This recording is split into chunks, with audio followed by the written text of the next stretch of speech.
प्रभु हमें और बल दे और आशीषित करे। ప్రభు ఇంకను బలమిచ్చునుగాక ఆశీర్వదించునుగాక. कितने लोग वचन सुनने के लिए तैयार हैं? ఎంతమంది వాక్యాన్ని వినటానికి సిద్ధంగా ఉన్నారు? प्रभु आपको ब्लेस करे। ప్రభు మిమ్మల్ని ఆశీర్వదించునుగాక. पिछले सप्ताह के वचन को हम लगातार ध्यान कर रहेंगे। గత వారం యొక్క ధ్యానించిన వాక్యాన్ని అదే వాక్యాన్ని మనం ఇంకను ధ్యానించుకుందాం. दूसरा కొరింథీ 10वां अध्याय वचन 3 और 4 फिर से एक बार पढ़ेंगे। 2 కొరింథీ 10వ అధ్యాయము 3వ వచనం మరియు 4వ వచనం మరొకసారి మనం చదువుకుందాం. 2 Corinthians chapter 10 verse 3 and 4. 2 కొరింథీ 10వ అధ్యాయము 3 మరియు 4.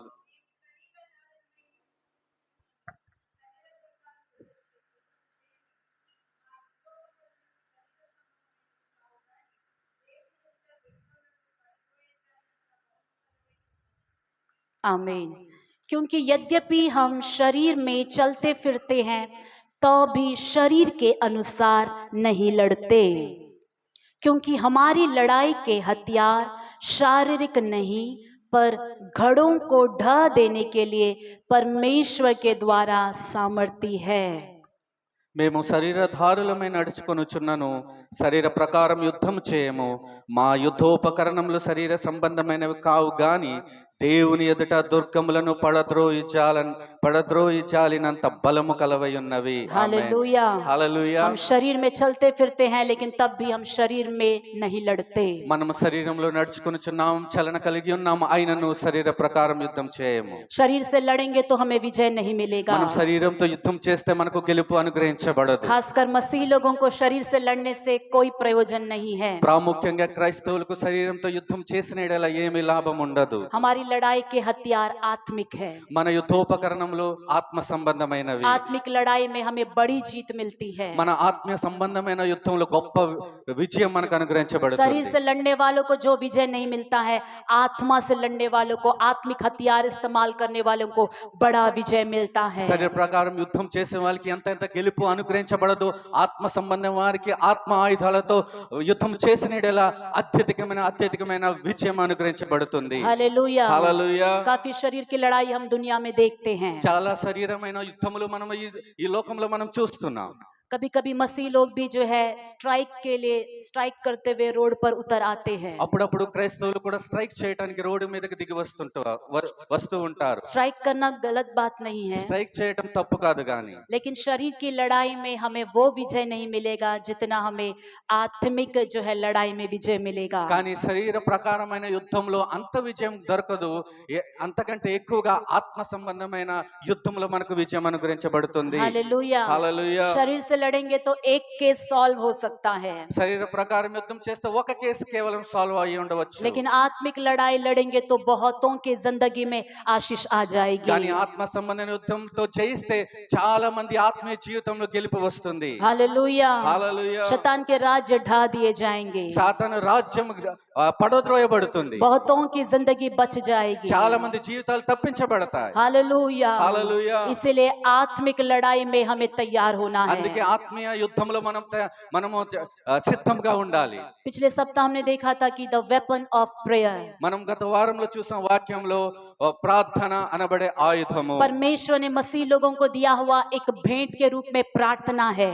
దేవుడు క్రైస్తవులకి తన బిడ్డలకు అనుగ్రహించిన ఒక బహుమానంగా అనుగ్రహించిన ఒక ప్రార్థన ఆయుధం. जी हाँ, प्रार्थना एक जो है भेंट है, उपहार है परमेश्वर के द्वारा। అవును అవును అవును ప్రియులారా, అది ప్రార్థన అనేది ఒక బహుమానం, ఒక గిఫ్ట్, అది మనకు అనుగ్రహించబడి ఉంది. आमीन। हालेलुया। హల్లెలూయా. क्योंकि वो ऐसा हथियार है जिसे कोई भी इस्तेमाल कर सकता है। అది ఎలాంటి ఆయుధం అంటే అది ఎవరైనా ఉపయోగించవచ్చు. कोई भी इसका इस्तेमाल करके विजय को पा सकता है। ఎవరైనా ఉపయోగించి వచ్చి విజయం సాధించవచ్చు. मत्ती सुसमाचार 6 अध्याय 9 वचन में आएंगे। మత్తయి సువార్త 6వ అధ్యాయం 9వ వచనానికి వద్దాం. मत्ती सुसमाचार 6 अध्याय 9 वचन। 6వ అధ్యాయం 9వ వచనం మత్తయి वहाँ पर సువార్త. यीशु मसीह अपने चेलों को प्रार्थना करना सिखा रहे हैं। అక్కడ యేసు ప్రభువారు తన శిష్యులకు ప్రార్థన ఎలాగ చేయాలని నేర్పించుతున్నారు. प्रार्थना कैसे करना है सिखाते हुए उन्होंने पहला शब्द कहे कि हे मेरे स्वर्गीय पिता। అక్కడ ప్రార్థన నేర్పిస్తూ మొట్టమొదటిగా ప్రభు ఏం నేర్పించారంటే పరలోకపు తండ్రి. हालेलुया। हालेलुया। हे मेरे पिता పరలోకపు తండ్రి, और फादर इन हेवन। నా తండ్రి, నా దేవ, పరలోకమందున నా తండ్రి. हालेलुया। హల్లెలూయా. हे हमारे पिता तू जो स्वर्ग में है। కాబట్టి పరలోకమందున నా తండ్రి, ప్రభువా Amen. నీవు సింహాసనం ముందు ఆసీనుడై ఉన్నావు. हालेलुया। హల్లెలూయా. प्रार्थना जीवन जो है केवल मुसीबत में पुकारने वाला एक सहायता नहीं है। ప్రార్థన అనేది గెలుపు ఒక ఆ, అనేది కేవలం మన కష్టాల్లో ఉన్నప్పుడు పిలిచే ఆయుధం కాదు అది. हालेलुया। హల్లెలూయా. मसीही कहलाने वाले प्रत्येक जन के जिंदगी में प्रार्थना होनी चाहिए। క్రైస్తవుని అనబడిన ప్రతి వ్యక్తిలో ప్రార్థన అనే జీవితం ఉండాలి. परमेश्वर के साथ संबंध बनाने का एक ही एक जरिया है, वो है प्रार्थना। దేవునితో సంబంధము సమకూర్చుకోవటానికి ఎదగటానికి ప్రార్థన ఒక కారణం, ఒక మెట్టు. हालेलुया। హల్లెలూయా. प्रार्थना के बिना हम परमेश्वर के साथ किसी भी प्रकार का रिश्ता नहीं रख सकते। ప్రార్థన లేకుండా మనం దేవునితో ఎటువంటి సంబంధాన్ని సమకూర్చలేము. यदि हम मसीही है, मसीही कहलाते हैं, तो जरूर प्रार्थना जीवन होना चाहिए। మనము క్రైస్తవులమని పిలువబడుచున్నామా అయితే ఖచ్చితంగా మన ప్రార్థన జీవితం కలిగి ఉండాలి. अगर प्रार्थना नहीं है तो हम मसीही नहीं कहलाएंगे। ప్రార్థన లేకపోతే మనం క్రైస్తవులని పిలువబడలేము. हालेलुया। హల్లెలూయా. साउंड क्लियर है? ओके। तो प्रार्थना के बिना मसीही जीवन हम नहीं कहलाएंगे। ప్రార్థన లేకుండా మనం క్రైస్తవులమని పిలువబడలేము. प्रार्थना बहुत जरूरी है। ప్రార్థన చాలా ప్రాముఖ్యము. प्रार्थना क्या है? ప్రార్థన అంటే ఏమిటి? ध्यान से सुनिएगा, प्रार्थना है क्या? ధ్యానంగా వినండి. ప్రార్థన అంటే ఏమిటి? प्रार्थना का अर्थ है कि अपने पिता से, स्वर्गीय पिता से बात करना। ప్రార్థన అంటే మన పరలోకపు తండ్రితో మాట్లాడటం. आमेन। ఆమేన్. यदि हम उनकी संतान हैं तो हम अपने पिता से बात करेंगे। మనము ఒకవేళ ఆయన సంతానం అయితే మన తండ్రితో మనం మాట్లాడతాం. आप यदि प्रभु की बेटी है तो आप अपने पिता से बात करोगी। మీరు ప్రభు యొక్క కుమార్తెలా అయితే మీరు తన ప్రభుతో మీరు మాట్లాడతారు. यदि आप परमेश्वर के बेटे हैं तो अपने पिता से आप जरूर बात करेंगे। మీరు దేవుని యొక్క కుమారులా అయితే మీ దేవునితో మీరు మాట్లాడతారు. परमेश्वर से बात करना ही इसे हम प्रार्थना कहते हैं। దేవునితో మాట్లాడటమే మనం దీనిని ప్రార్థనగాని పిలుచుచున్నాము. जहाँ बातचीत नहीं होता उसे संबंध या रिश्ता हम नहीं कहते। ఎక్కడైతే మాటలు ఉండవో అక్కడ సంబంధం గాని ఎటువంటి సహవాసం గాని అని పిలవలేము. हालेलूया। హల్లెలూయా. इसलिए प्रभु से प्रतिदिन बात करना चाहिए। అందుకే అనుదినము ప్రభుతో మాట్లాడాలి. प्रार्थना यदि हम नहीं करते हैं ఒకవేళ మనం ప్రార్థన చేయకపోతే तो इसका अर्थ है कि परमेश्वर के साथ हमारा रिश्ता नहीं है। దాని అర్థం మనం దేవునితో సంబంధం లేదు. और मसीही कहलाने वाले प्रत्येक के जिंदगी में प्रभु के साथ संगति होना चाहिए। క్రైస్తవుడు అనబడిన ప్రతి వ్యక్తి దేవునితో సంబంధం కలిగి ఉండాలి. जिनका परमेश्वर के साथ संबंध नहीं होता है वो परमेश्वर के राज्य में नहीं जा सकते। ఎవరైతే దేవునితో సంబంధం గాని సహవాసం లేకపోతే వారు దేవుని రాజ్యానికి చేరలేరు. बाइबल में यदि हम देखें तो పూర్తి బైబిల్లో మనం చూస్తే 693 टाइम्स जो है प्रार्थना के बारे में लिखा गया है। 693 సార్లు ప్రార్థన గురించి రాయబడి ఉంది. प्रार्थना, याचना, विनती, दोहाई सब मिलाकर 693 टाइम्स लिखा गया है। ప్రార్థన, విజ్ఞాపన, గోజాడటం మనం అదన్నిటిని కలిపి ఒక ప్రార్థనలో రూపింపబడి ఉంది. 693 సార్లు ప్రకటించబడి ఉంది. सिर्फ नए नियम में देखा जाए तो 279 टाइम्स प्रार्थना के बारे में लिखा है। 279 సార్లు మనం చూస్తాం నూతన నిబంధన గ్రంథంలో లిఖించబడి ఉంది ప్రార్థన గురించి. और भजन में देखे तो 150 भजन में 60 भजन जो है प्रार्थना के ही भजन है। కీర్తన గ్రంథంలో మనం చూస్తే 60 కీర్తనలు కూడా ప్రార్థన గురించే రాయబడి ఉంది. और बाकी 40 में भी प्रार्थना के बारे में कहीं ना कहीं वचन है। మిగతా 40లో కూడా అక్కడక్కడ ప్రార్థన గురించే రాయబడి ఉంది. पूरा बाइबल में 614 जो है वर्सेस है, वचन है प्रार्थना के बारे में। అక్కడ ప్రార్థన గురించి 640 వచనాలు రాయబడి 14 వచనాలు రాయబడి ఉన్నాయి. तो आप जान सकते हैं कि प्रार्थना को बाइबल कितना इंपॉर्टेंस देता है। అయితే మీరు తెలుసుకొనవచ్చు బైబిల్లో ప్రార్థనకు ఎంత ప్రాముఖ్యత ఇవ్వబడి ఉంది. यीशु मसीह ने भी बार बार चेलों को यही सिखाया कि प्रार्थना करते रहो। యేసు ప్రభు వారు కూడా మాటికి శిష్యులకు చెబుతూనే ఉన్నారు, మీరు పేడతయక ప్రార్థన చేస్తూనే ఉండండి. हम बपतिस्मा लेने के बाद, प्रभु का बेटा और बेटी बन जाने के बाद हमारे जिंदगी में मुख्य रूप से सबसे महत्व बात यह है प्रतिदिन प्रभु से बात करना। మనం బాప్తిసం తీసుకున్న తర్వాత మొట్టమొదటిగా కార్యం ఏమిటంటే మనం దేవునితో అనుదినం ప్రార్థించాలి. प्रतिदिन प्रभु से बात करना। అనుదినం ప్రభుతో మాట్లాడాలి. गत सप्ताह हमने देखा कि प्रार्थना करते वक्त प्रभु यीशु ने बोला कि कोठरी में जाओ, दरवाजों को बंद करो, रहस्य में प्रार्थना करो। గత వారం మనం చూసాం, ప్రార్థన చేసేటప్పుడు మీ గదిలోనికి వెళ్ళి తలుపు వేసుకొని మీ తండ్రి అయిన దేవునికి ప్రార్థన చేయమని. तब रहस्य में देखने वाला तुम्हारा पिता तुम्हें प्रतिफल देगा। అప్పుడు రహస్యమందు చూచు తండ్రి నీకు ప్రతిఫలం ఇచ్చును. और मैंने बताया था कि हमने देखा कि जब कमरा नहीं है लेकिन परमेश्वर के साथ कहीं पर भी आप बैठ कर उनसे बात करते हो, वो रहस्य में है, आपका और प्रभु के बीच की बातें कोई सुन नहीं पा रहा है, तो उसे ही हम रहस्य में प्रार्थना करना कहते हैं। ఒకవేళ మీకు గది లేకపోతే మీరు ఎక్కడ కూర్చున్నా లేచినా నిలబడినా మీరు అక్కడ ఆత్మలో మనసులో ప్రార్థన చేస్తే అదే మీకు ఆ ప్రార్థన రహస్యమందు చేయని తండ్రికి ప్రార్థన వలె మారుతుంది. हमारा प्रार्थना जीवन दूसरों को बताने की जरूरत नहीं है कि मैं एक दिन में इतना समय प्रार्थना करता हूँ, इतना बार प्रार्थना करता మన हूँ। ప్రార్థన యొక్క జీవితం ఇతరులకి చెప్పాల్సిన పని లేదు. నేను ఇన్ని గంటల సేపు ప్రార్థిస్తున్నాను, నేను ఎంత సమయాన్ని ప్రార్థన కొరకు కేటాయిస్తున్నానని. रहस्य रहना ही अच्छा है రహస్యమందు ఉండటమే అది మనకు మంచిది. क्योंकि वो संबंध है। ఎందుకంటే అది చాలా అమూల్యమైన సంబంధం. इस पृथ्वी में हमारे माता पिता है। ఈ లోకంలో మనకు తల్లిదండ్రులు ఉన్నారు. हमारे पिता से जब हम बात करते हैं तो क्या हम दूसरों को बताते हैं कि मैंने आज मेरे पिता से 1 घंटा बात किया है? ఒకవేళ మన తండ్రితో మనం మాట్లాడి సంభాషిస్తే మన ఇతరులకు చెప్తామా ఈ రోజు నేను నా తండ్రితో ఎంతసేపు మాట్లాడానని? हालेलुया। హల్లెలూయా. कोई नहीं बताएगा ఎవరు చెప్పరు. क्योंकि वो संबंध है। ఎందుకంటే అది ఒక సంబంధం. अगर उसी पिता से कई सालों से बातचीत नहीं है, ఒకవేళ అదే తండ్రితో ఎన్నో సంవత్సరాల నుంచి మాట్లాడలేకపోతే, बहुत सालों के बाद आप पिता से बात करते చాలా हैं, సంవత్సరాల తర్వాత మీ తండ్రితో మాట్లాడితే तब आप किसी न किसी को जरूर बोलोगे मैंने अपने पिता से बात किया। అప్పుడు ఎవరినవుతారో ఒకరితో మీరు చెప్తారు, ఈ రోజు నా తండ్రితో మాట్లాడాను. बड़ाई से बोलेंगे कि मैंने अपने पिता को फोन किया, मैंने अपने पिता से बात किया। చాలా గొప్పగా చెప్తారు, నా తండ్రితో ఈ రోజు ఫోన్ లో మాట్లాడాను, ఈ రోజు నా తండ్రితో మాట్లాడానని. वैसे ही यदि आप भी किसी को बताते कि मैं प्रार्थना करता हूँ, इसका मतलब है कि आप बहुत देर से या कभी कभार प्रार्थना करने वाले అయితే व्यक्ति మీరు हैं। ఎవరితో ఈ ప్రార్థన గురించి మీరు సంభాషిస్తే దాని అర్థం ఏంటంటే మీరు చాలా లేట్ గా చాలా తప్పుడుగా మీరు ప్రార్థన చేస్తున్నారు. ఎప్పుడో ఒకసారి అప్పుడప్పుడు. ప్రార్థన చేసే వాళ్ళే గొప్పగా నేను ప్రేయర్ చేస్తానని చెప్తారు। ఆమేన్. आमीन। హల్లెలూయా. प्रभु के साथ प्रतिदिन बात करने वाले दूसरों को नहीं बताएंगे, ప్రభుతో అనుదినం మాట్లాడేవారు వారు ఇతరులకు తన విషయాన్ని పంచుకొనరు. लेकिन बात यह है कि प्रार्थना जरूर करें। కానీ విషయం ఏమిటంటే ప్రార్థన ఖచ్చితంగా చేయండి. बिना प्रार्थना के कोई रिश्ता नहीं होता। ప్రార్థన లేకుండా ఏ సంబంధం లేదు. प्रभु जब आपसे हमसे मिलने आएंगे, ప్రభు ఎప్పుడైతే మనం కలుసుకోవడానికి వస్తారో, हमें लेने के लिए మనం आएंगे, తీసుకువెళ్ళటానికి వస్తారో, दरवाजा उन्हीं के लिए खुलेगा जिनका यीशु के साथ रिश्ता है। తలుపు వారికి తీయబడుతుంది ఎవరితో ఎవరితోటైతే ఆయనకి సంబంధం ఉందో. हालेलुया। హల్లెలూయా. जिनका उनके साथ कोई संबंध नहीं है, प्रभु कहेगा कि तुम कौन हो मैं नहीं जानता। ఎవరితోటైతే ఆయనకి సంబంధం లేదు ఆయన అంటారు నీవెవరో నేను ఎరుగనని ఆయన అంటారు. इसलिए प्रार्थना बहुत ही बहुत ही बहुत ही बहुत ही जरूरत है। అందుకే ప్రార్థన చాలా చాలా ప్రాముఖ్యము. आमीन। ఆమేన్. मत्ती रचित सुसमाचार उसका 26वां अध्याय, मत्ती सुवार्త 26వ అధ్యాయము, మత్తయి సువార్త 26వ అధ్యాయము, मत्ती रचित सुसमाचार 26वां अध्याय 26, उसका वचन 41। వచనం 41.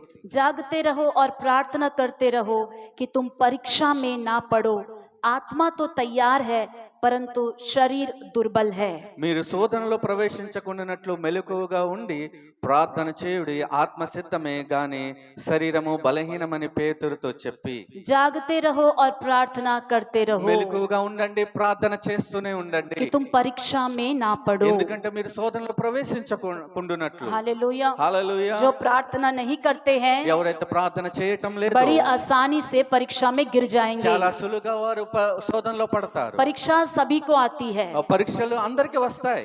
और हर एक को जो है परीक्षाएं आती है, అందరికీ శోధనలు పరీక్షలు వస్తాయి. लेकिन वे ही लोग खड़े रह पाएंगे जो जागते हुए प्रार्थना करते हैं, వారే నిలబడగలుగుతారు ఎవరైతే మెలకువ ఉండి ప్రార్థిస్తారో. जो अलर्ट रहते हैं, आत्मा में चौकन्ना रहते हैं और जिनका रेगुलर प्रेयर लाइफ है, वे ही जो है परीक्षा में बच पाएंगे। ఎవరైతే ఆత్మలో సిద్ధంగా ఆత్మలో చురుకుదనంగా ఆత్మలో చాలా మెలకువ ప్రిపేర్ గా కలిగి. మెలకువగా ఉంటే వారే నిలబడగలుగుతారు శోధనలు వచ్చినప్పుడు. आत्मा तो तैयार है परंतु शरीर दुर्बल है। ఆత్మ సిద్ధమే గాని శరీరం బలహీనము. जब वचन सुनते हैं तो आपकी आत्मा प्रेरित होती है प्रार्थना करने के लिए, ఎప్పుడైతే వాక్యం వింటారో మీ ఆత్మ ప్రేరేపించబడుతుంది, ప్రార్థన చేయాలి. है कि नहीं?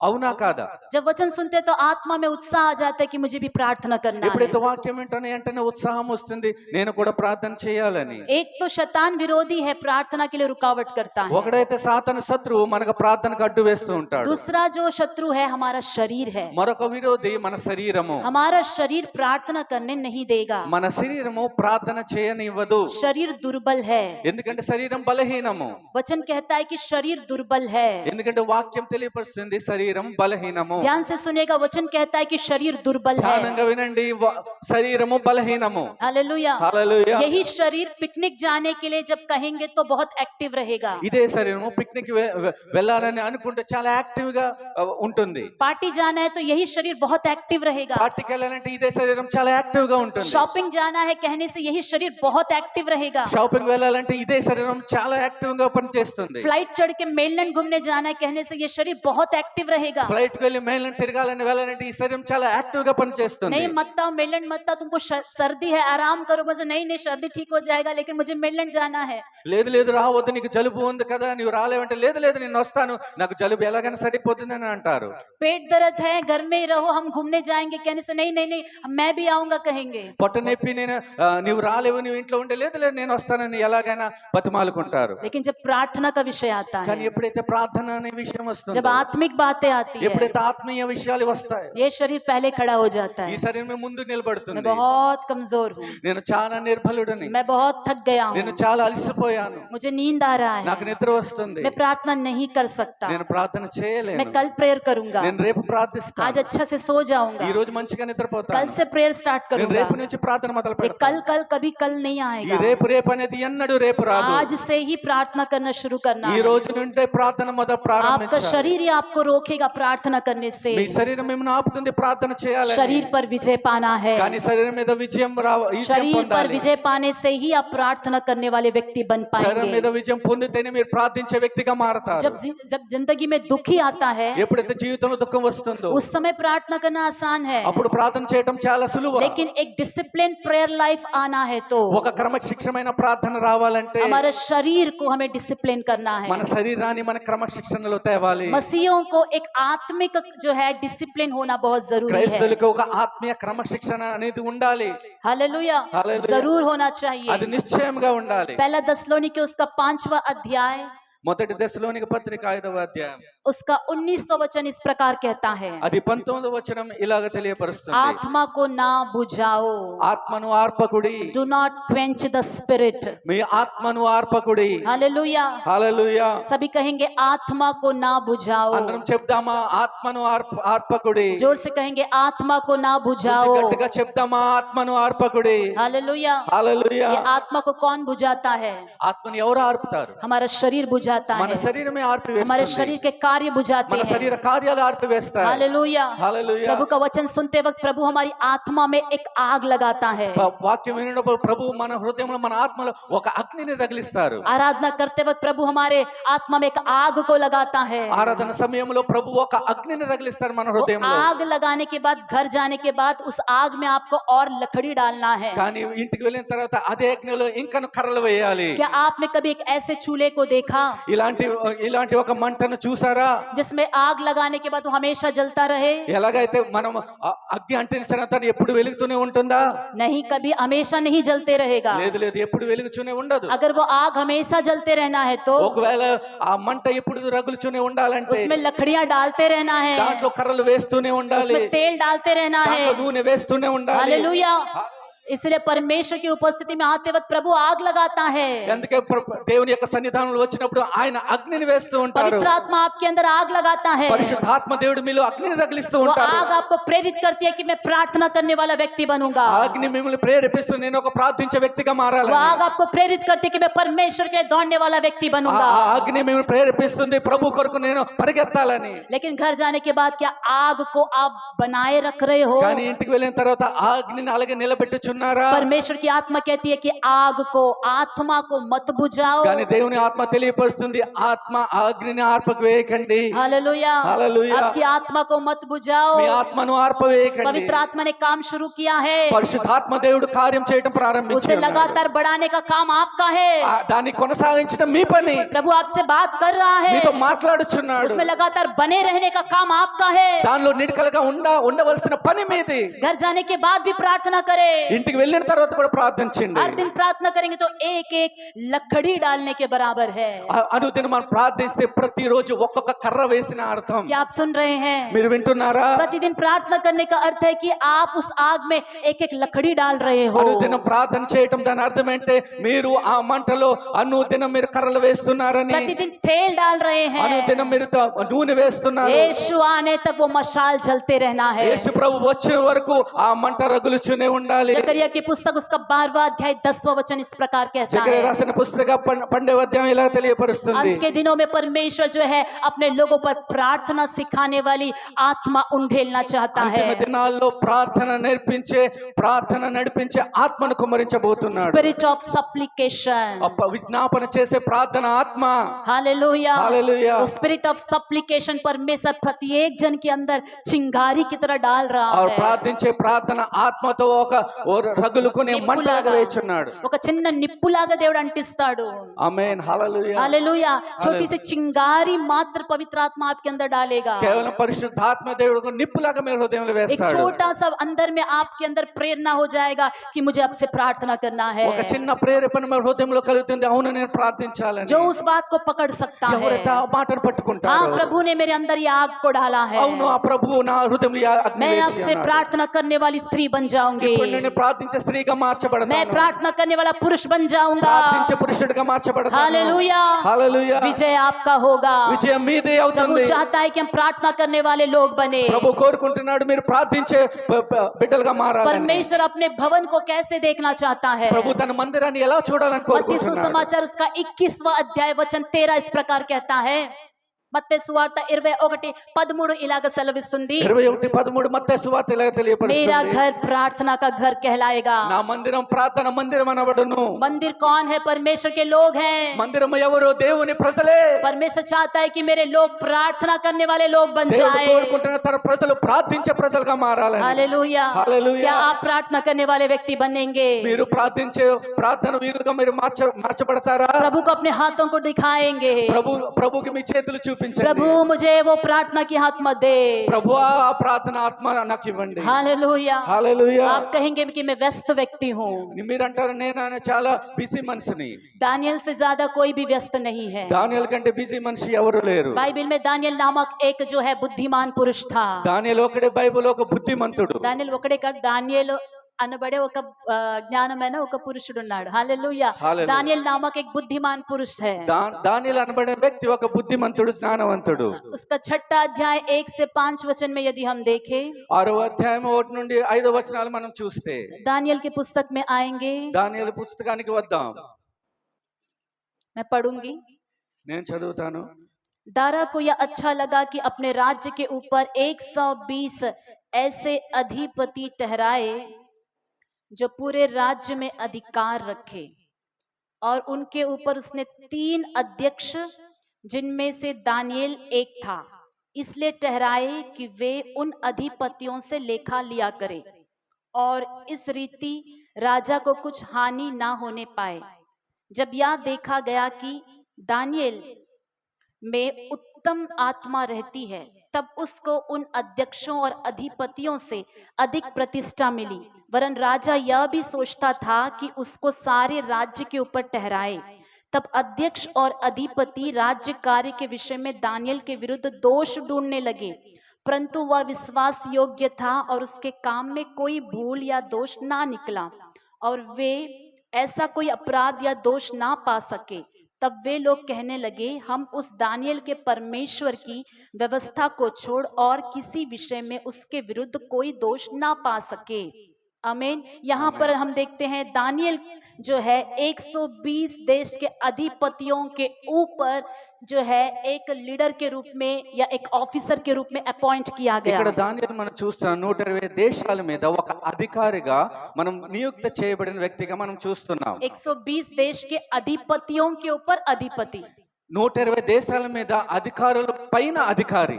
और दानियल का काम था कि ये सारे अधिपति कैसे काम करते हैं उनका लेखा लेना। ఈ అధి ఈ- ఈ- ఈ ఈ అధికారం యొక్క ఏంటంటే ఆ 120 అధిపతులు ఎలాగైతే పని చేస్తారో దాన్ని లెక్క అప్పగించాలని. हालेलुया। హల్లెలూయా. काफी बिजी काम है। చాలా బిజీ అయిన పని.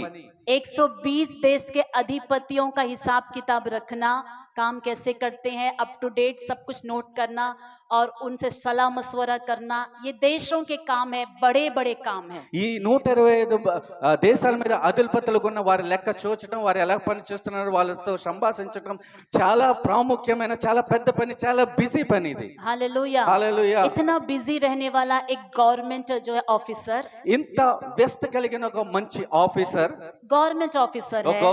ఇతను ఒక గవర్నమెంట్ ఆఫీసర్. वचन 10 और मैं 11 पढ़ रही हूँ। నేను 10 మరియు 11 నేను చదువుతాను. जब दानियल को मालूम हुआ कि उस पत्र पर हस्ताक्षर किया गया है, तब वह अपने घर में गया जिसकी उपरोटरी कोठरी की खिड़कियां यरूशलेम की ओर खुली रहती थी, और अपनी रीति के अनुसार जैसा वह दिन में 3 बार अपने परमेश्वर के सामने घुटने टेक कर प्रार्थना और धन्यवाद करता था, वैसा ही तब भी करता रहा। 10th verse. ఇట్టి శాసనము సంతకము చేయబడినని దానియేలు తెలుసుకొనినను అతడు తన ఇంటికి వెళ్ళి యథాప్రకారంగా అనుదినము మారు మోకాలుని తన ఇంటి పైగది కిటికీలు యెరూషలేము తట్టునకు తెరవబడి ఉండగా తన దేవునికి ప్రార్థన చేయుచు ఆయనను స్తుతించుచు వచ్చెను.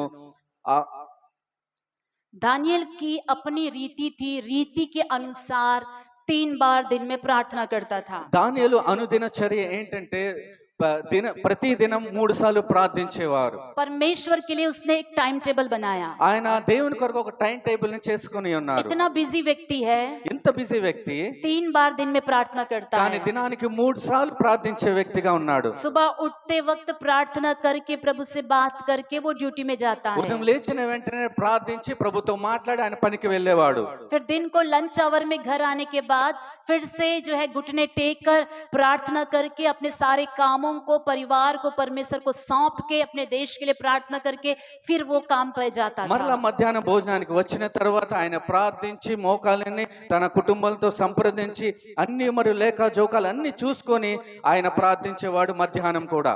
फिर रात के समय रिटर्न आने के बाद फिर से वो प्रार्थना करता था। మరలా రాత్రి తిరిగి వచ్చినప్పుడు కూడా మరలా ప్రార్థించేవాడు. दिन में 3 बार प्रार्थना करने वाला प्रभु का एक भक्त व्यक्ति। కానీ దినానికి 3 సార్లు ప్రార్థించే దేవుని భక్తుడు. हालेलुया। హల్లెలూయా. इस रेगुलर प्रेयर ने दानियल को जो है उसके पद में जो है उसको लिफ्ट करते गया। ఈ అనుదిన ప్రార్థనలో ఆయన ఆయన స్థానంలో అనుదినం మెట్టుకు ఆయన ఎదుగుతూనే ఉండనిచ్చేవాడు ప్రభు. हालेलुया। హల్లెలూయా. प्रार्थना करने वालों को प्रमोशन निश्चय है। ప్రార్థన చేసే వాళ్ళకి ప్రమోషన్ నిశ్చయం. आमीन। హల్లెలూయా. एक भक्त ने इसे गीत में भी गाया कि प्रार्थना करने वालों को प्रमोशन क्या है? निश्चय है। ఒక భక్తుడు గాయకుడు కూడా ఇలాగే పాట పాడారు, ప్రార్థించే వారికి ప్రమోషన్ నిశ్చయమైన కూడా పాట కూడా పాడారు. रेगुलर प्रेयर करने वालों का प्रमोशन निश्चय है। రెగ్యులర్ గా ప్రార్థించే వారికి ప్రమోషన్ నిశ్చయం.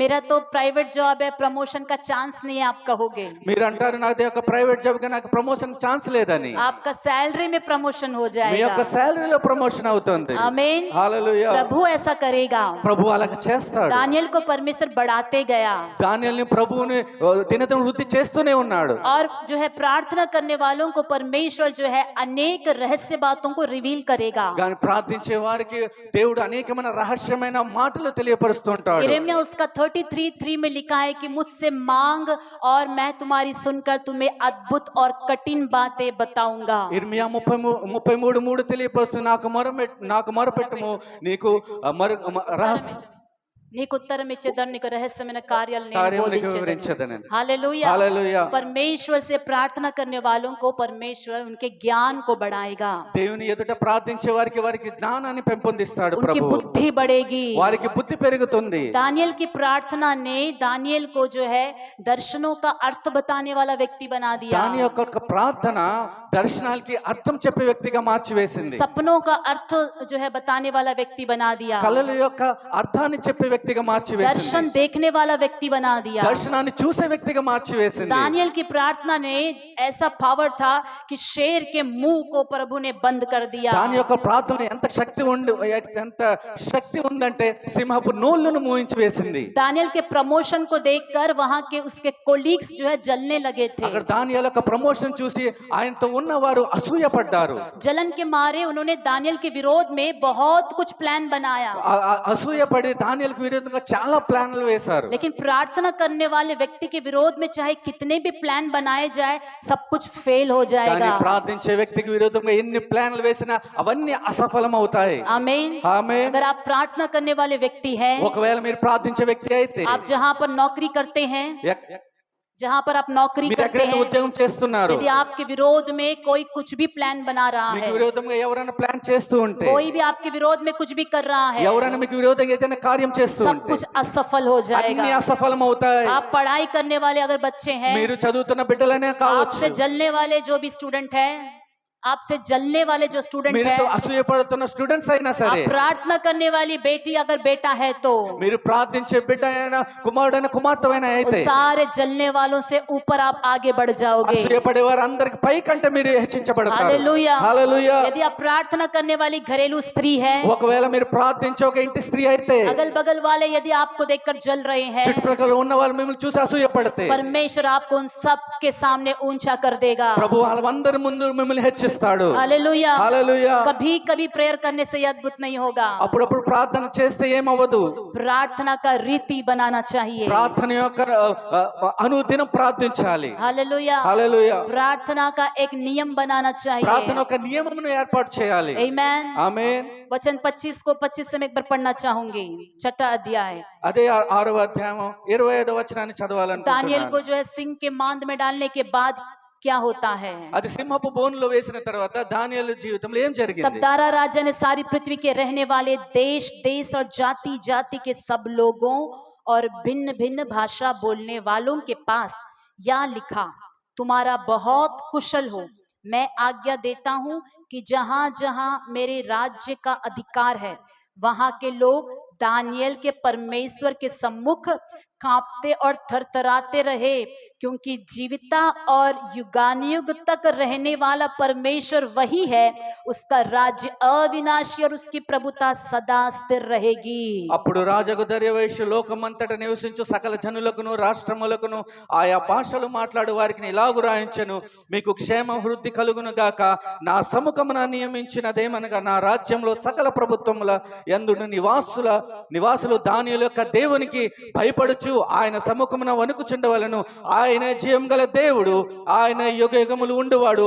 ఆయన రాజ్యము నాశనం కానవలదు, ఆయన ఆధిపత్యము తుదమట్టుకు ఉండును.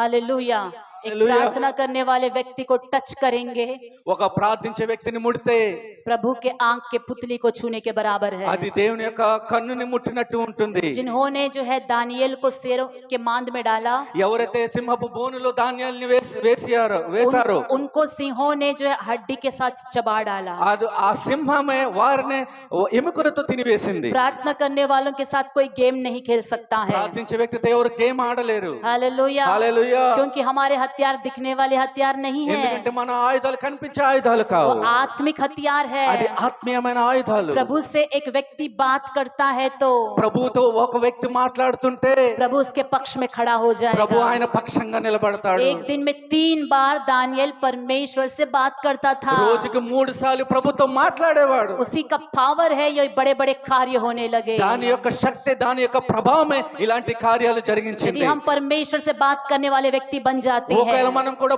ప్రభుతో మాట్లాడే వ్యక్తిగా మారిపోతే परमेश्वर के बड़े बड़े कार्यों को हम भी देखेंगे। దేవుని యొక్క గొప్ప గొప్ప కార్యాలను కూడా మనం చూస్తాం. विश्वास करने वाले हाथों को उठाकर परमेश्वर की स्तुति करें। విశ్వసించే వారు దేవునికి చేతులెత్తి దేవుని స్తుతించండి. हालेलुया। హల్లెలూయా. एक बार जो है अब्राहम जो है लूत के लिए प्रार्थना कर रहा था। ఒకసారి అబ్రాహాము లోతు కొరకు ప్రార్థించాడు. पढ़ने की जरूरत नहीं, वो घटना हम जानते हैं। చదవలసిన పని లేదు, ఆ సంఘటన మనకు తెలుసును. उत्पत्ति उसका 19वां अध्याय में हम देख सकते हैं। ఆదికాండం 19వ అధ్యాయంలో మనం చూడగలుగుతాం.